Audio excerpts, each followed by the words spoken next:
Voila. So I was just reminded of something, and I wanted to share it with everyone. So about 2 years ago, this is like right before I started homeschooling my son. He was going to all-day preschool, and I had to drop him off. And I remember, and around this time was the time where I started to be more consistent, and I was disciplined in having a meeting with God in the morning. And so for whatever reason, on this random day, I remember that I did not get to spend time with God in the morning. I was waking up at like 5:30 in the morning and spending time with him. And I remember I didn't get to do that day. I don't know if I was up all day with the baby, because my daughter was like maybe a year old. And I was still like breastfeeding and all these other things. So I don't remember, but I just remember that I did not get to spend time with God. And my son had to be at school by 8 o'clock, I think. Something like that. And I remember rushing and just being really frustrated. Didn't get to have any worship.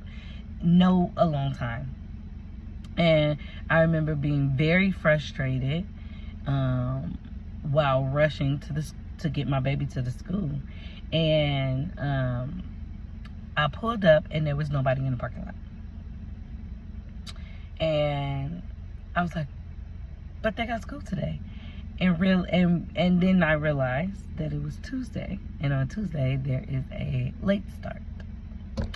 And it was in that moment that I realized that because I had started this journey of meeting with God, and for whatever reasons, baby being up, rushing, for whatever reason, a typical mommy morning, getting children to school, I did not get to spend time with God.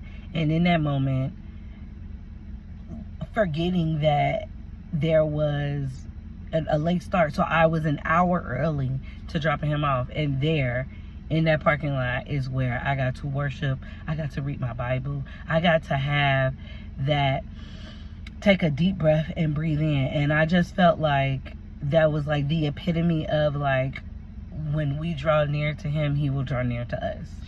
Like I had a meeting date and I missed it, but then he met me. It was like emotional. And so I just wanted to say that as long as you draw near to God, God will draw near to you. As long as you commit in your heart to meeting with him, he's going to show up and meet with you. He wants to meet with you. He wants to talk to you. He wants to sit with you. He wants to share what he has for you. He wants a relationship with you. And what better way than to have a relationship with God than to schedule a time. Schedule time with him. I know that if I don't get to spend time with my husband, we both get antsy. And it's because we will easily fall into being roommates. We will easily fall into being just parents. We will easily fall into being members of a house. And instead of being husband and wife, instead of being boyfriend and girlfriend, instead of being friends. And so, and it strengthens our relationship. And so strengthening your relationship with God is making sure that you have a me time with him. Make sure you're getting your me time with God today. Okay? All right.